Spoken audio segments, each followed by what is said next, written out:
Hello, everybody. Welcome back to a new episode here on our show about indie music, indie rock on the Indie Grounds podcast. And I gotta say, I am very excited for this week's episode because it is a band so special to me. For a lot of people who grew up with the indie music scene of the early to mid 2000s, this is more than likely one of the bands that you were listening to at the time. I think I would personally put them on that Mt Rushmore of indie music, and it is Bloc Party. So Bloc Party is an English rock band. It says they were formed in 1999. We're going to get to their history in a second, but definitely the early to mid 2000s is when Bloc Party started to get their meteoric rise, especially with their debut single, debut album, which again is a huge indie album, as well as Silent Alarm. You've probably seen it everywhere. Even the follow-up one, A Weekend in the City, was very big at the time. But Bloc Party is such a unique band for many different reasons. For the way they went about their sound, for how their sound changed over the years, for having even a multicultural band. It was an awesome thing to see in just a four-piece band. And they have really held on. Again, we're going to go over the history of Bloc Party, but they really held on. And in fact, they are still touring as a band to this very day. So let's get into the history of Bloc Party. So Bloc Party was, it says, unofficially formed in 1999. And I think the only reason why it says that is because the future lead guitarist and lead singer of the band, Bloc Party, Kelly Okereke, and then the lead guitarist, Russell Lysick, they met at a Reading festival. But they were still in school at the time, maybe beginning years of college, but still pretty young. And then they put out ads to fill in for a bassist and a drummer, which they met Gordon Mokes and Matt Tong, which you will be hearing a lot of him a little bit later about why Matt was so important. But everything kind of started out semi-normal. You know, they started performing together. They started to get singles together and kind of stop doing covers all the time. They kind of realized that they had something special. And what's crazy is they started to get really popular because at a future concert, and this probably now is, I'd say, about 4 years later, so about 2003, 2004, Kelly gave one of their lead singles, which is very popular nowadays, She's Hearing Voices, to the lead singer of Franz Ferdinand and a BBC radio DJ. The DJ loved the song so much that he called the track Genius and asked them to come to record a live session for the show. Right after that, they released Banquet, which is a very popular song nowadays. And this kind of gave them the momentum to go into their first album, Silent Alarm. I think I might one day do like an album review, start doing album reviews on this channel, because I really would love to go through Silent Alarm track by track. It's such a quintessential indie album to listen to. But this was their first one, and it was huge. It was extremely popular at the time, especially in the United Kingdom, but even here in America, it got very popular as well.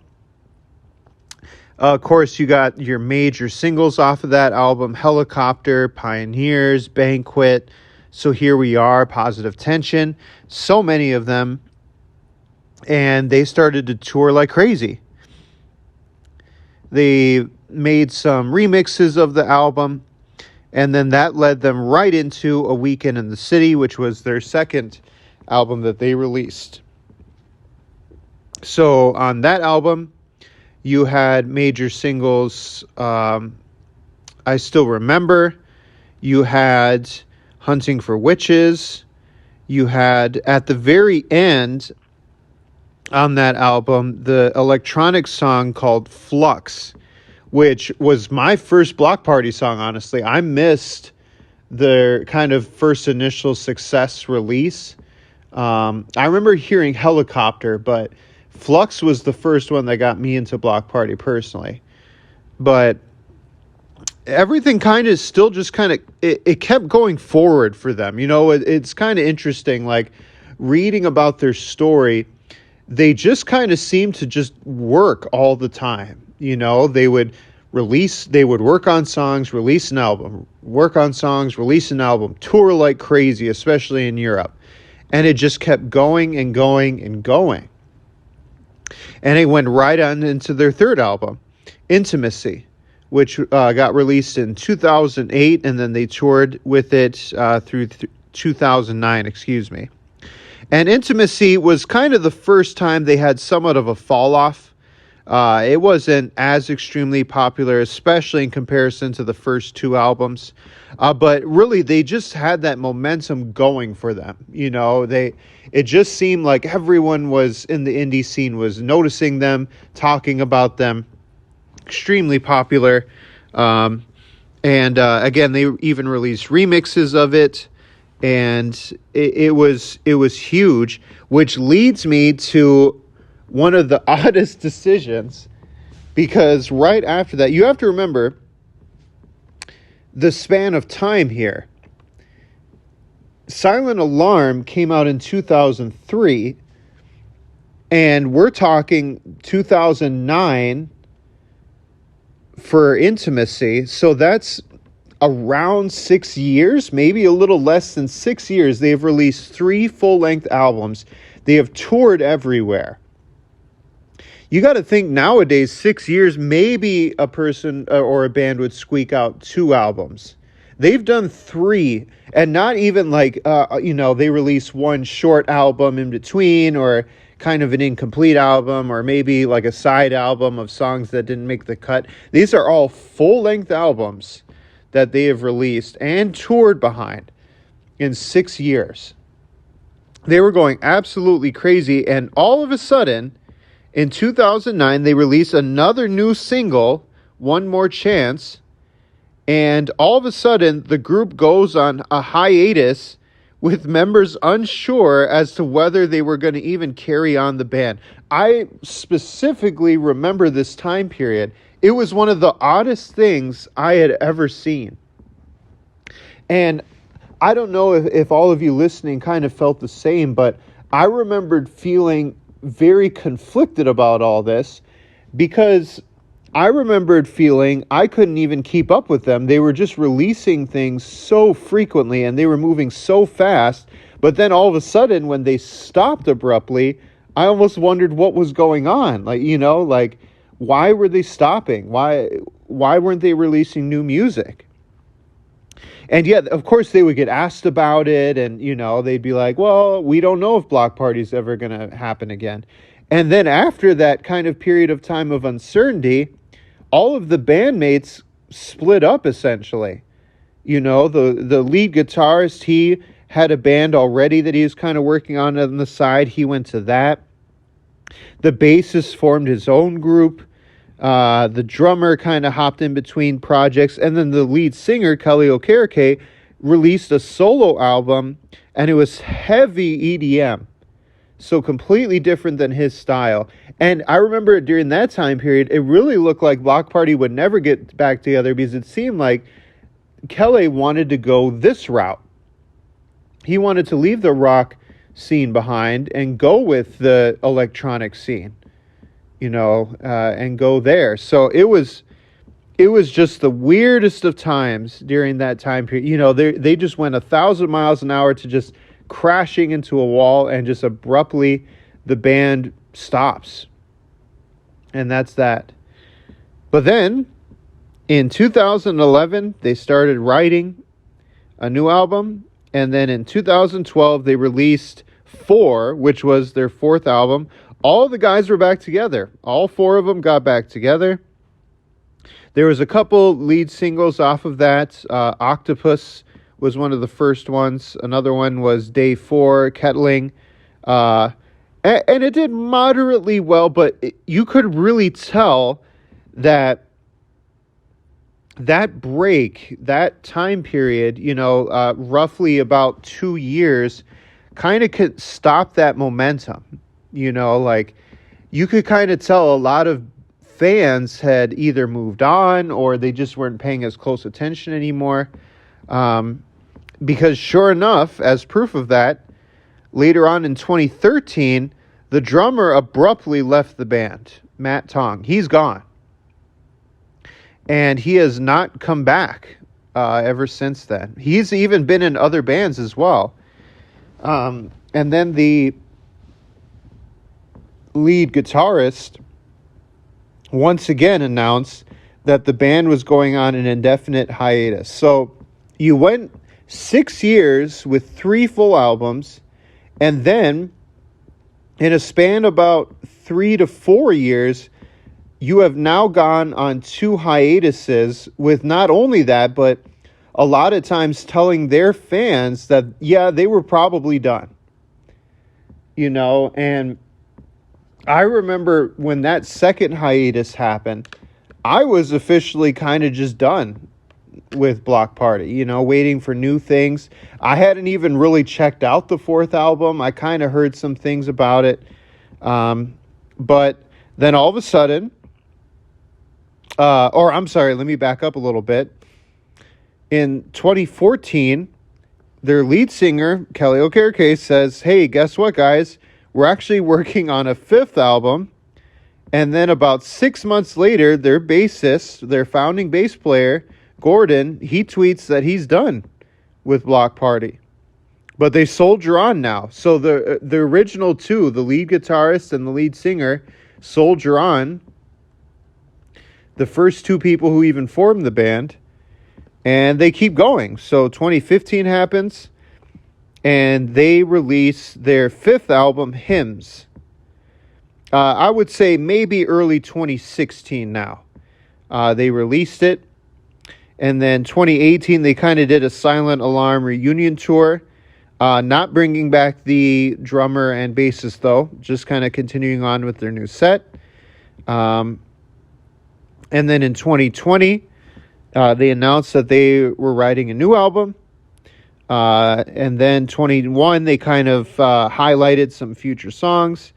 And then in 2022, Alpha Games was released, which was their 6th studio album as well. They had at that point, this is kind of when they got their new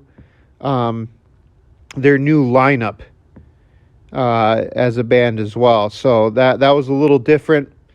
And it got favorable reviews as well. It did pretty decently. But that's really the history of Bloc Party. Very confusing band. Extremely talented band, though. But just so confusing, You just kind of wondered what could have been if they would have just kept going. I like to think, because at the time, another big English band who we are definitely going to talk about one day, the Arctic Monkeys, was just getting big around the same time as Bloc Party. And I wonder many times if Bloc Party would have kept together, or maybe kind of decided on how they were going to release what singles, because sometimes I felt like they had better singles they could have released. I don't know really, but I just kind of felt like if Bloc Party would have just held on, they would have had their moment that the Arctic Monkeys had, where they burst into the mainstream and they became massive after their 3rd album. And Bloc Party, it just didn't happen. But don't get me wrong, they're still an extremely successful band, especially in Europe. They are very beloved in Europe. And in America, you got a very decent amount of people who listen to it and love Bloc Party. So lots of love there.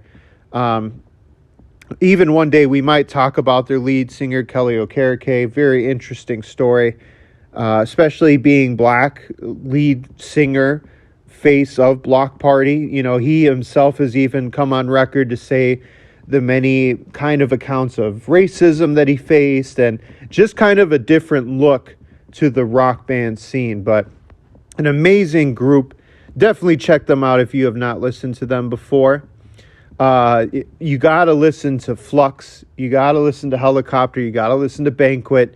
You got to listen to She's Hearing Voices. If anything, you got to listen to the entire Silent Alarm CD. It's so very good.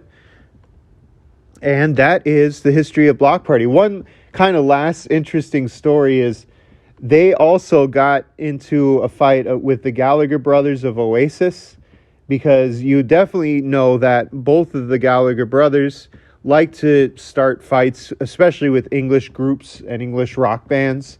And Bloc Party got caught in the fray, I guess you could say.